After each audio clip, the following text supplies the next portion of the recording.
गणपती बाप्पाचं आगमन झालं आहे आणि वेगवेगळ्या ठिकाणी आपण पाहिलं असेल मोठ्या जल्लोषात गणपती मंडळ असतील किंवा वेगवेगळे सेलिब्रिटी आणि राजकीय नेते मंडळी यांच्या घरी गणपती बाप्पाचं आगमन झालेलं आहे. आता आपण अभिनेता सुबोध भावे यांच्या घरी आहोत. त्यांचा बाप्पा आपण पाहिला आणि त्यांच्याशी आपण बातचीत करणार आहोत. साम टी व्हीमध्ये आपलं स्वागत. आणि 2 वर्षानंतर खरं तर हा जल्लोष सगळीकडे बाहेर पाहायला मिळतोय. घरातली ही सगळी परंपरा आहे. किती आनंद वाटतो? खूपच आनंद आहे. पण जल्लोषात काही फरक नाही पडला आहे करोना असल्यामुळे सुद्धा. कारण घरात उत्साह होताच की, आणि गेल्या 2 वर्षी घरामध्ये उत्तम पद्धतीने आम्ही सजावट केली होती. गणपतीचं आगमन झालं होतं, त्याचं विसर्जन झालं होतं. त्यामुळे रस्त्यावरची गर्दी सोडली तर मनातल्या उत्साहावरती काहीच परिणाम झाला नव्हता करोना काळातही. आणि आता तर काय, करोनाही कमी झाला आहे किंवा कंट्रोलमध्ये आहे आणि आता लोकही भरपूर रस्त्यावरती यायला लागले आहेत. सार्वजनिक गणेश मंडळे यावर्षी जास्त उत्साहात करत आहेत. पण मला असं वाटतं की गेल्या 2 वर्षी प्रत्येकजण घरातल्या घरात उत्साहानेच साजरा करत होता. देखावा तुम्ही दरवर्षी साजरा करता, यावर्षी देखील देखावा साकारलाय. काय देखाव्याचं मागचं वैशिष्ट्य?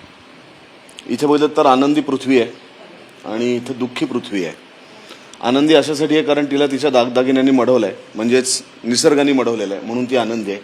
आणि इकडे निसर्गाचा नाश करून काटेरी मुकुट तिच्या डोक्यावरती चढवला आहे. सिमेंट कॉन्क्रीटची जंगलं, झाडांची कापणी, निसर्गाचा नाश, आणि त्याच्यामुळे ती दुःखी आहे. तर विकास होत जरी असला तरी त्याच्यामध्ये जर निसर्गाचा समतोल आपण राखला नाही तर तिचा चेहरा असा होतो. पण विकासाबरोबर जर निसर्गाचा समतोल राखला तर मात्र ती हसरी असते, असं कुठेतरी देखाव्यातनं सांगायचं. नक्कीच पृथ्वीचं हे सगळं तर तुम्ही चित्र मांडलंय.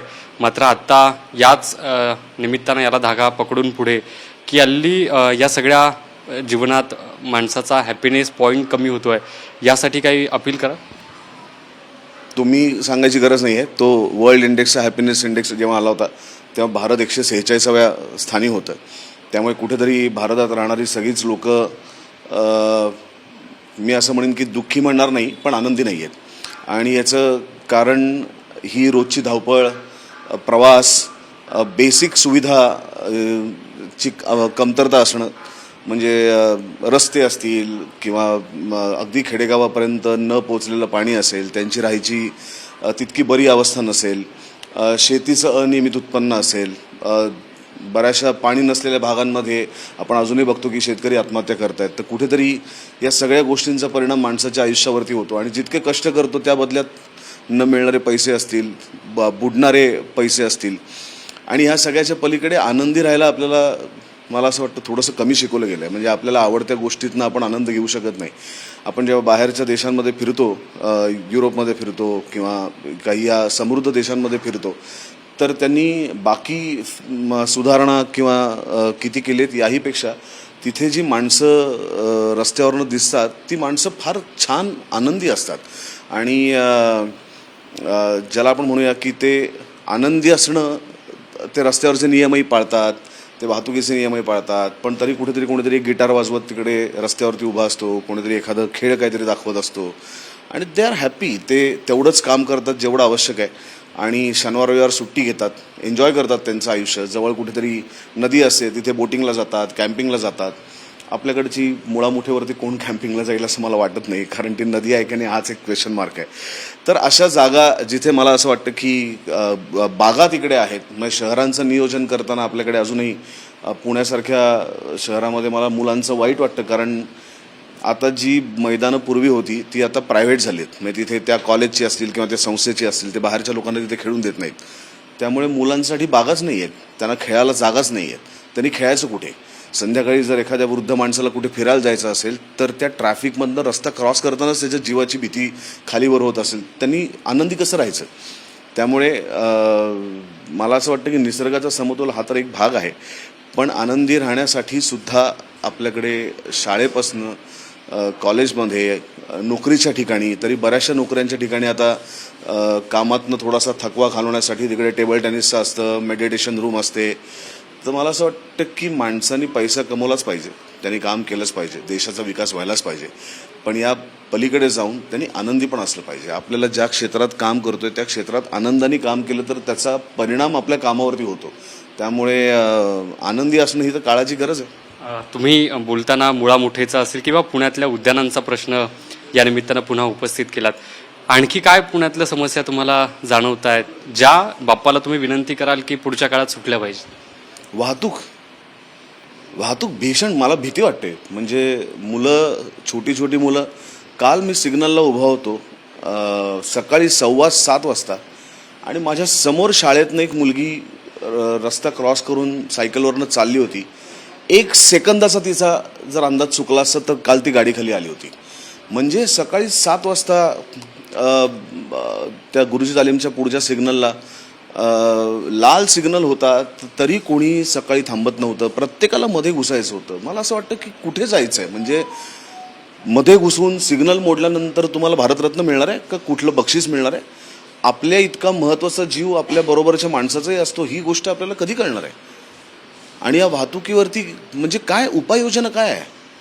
वाढलेली ऑलरेडी पुण्यातल्या गल्ल्या आहेत, सगळ्या गावठाण भागातल्या इतक्या छोट्या छोट्या गल्ल्या आहेत, इतके छोटे छोटे रस्ते आहेत आणि त्याच्यात प्रचंड प्रमाणात अतिक्रमण आहे.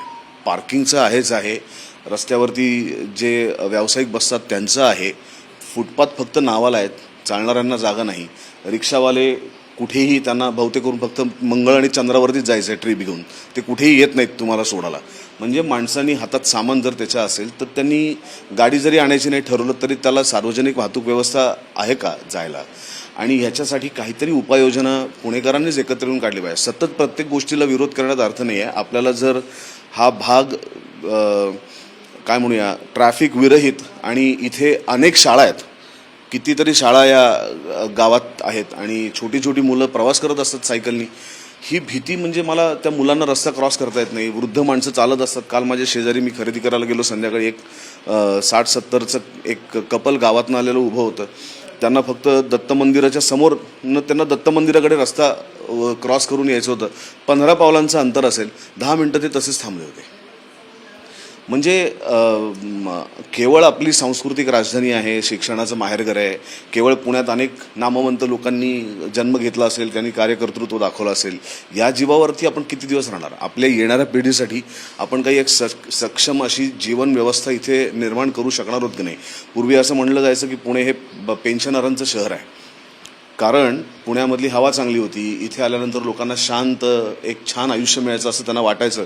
म्हणून कितीतरी भारतीय सैन्यातल्या सुद्धा कितीतरी ऑफिसर्सची घरं इथे आहेत, कितीतरी कलाकारांची घरं इथे आहेत, कितीतरी बाहेरगावच्या शहरांमधली लोक शांततेसाठी म्हणून इथे आणि चांगल्या हवेसाठी म्हणून ते इथे येत होती.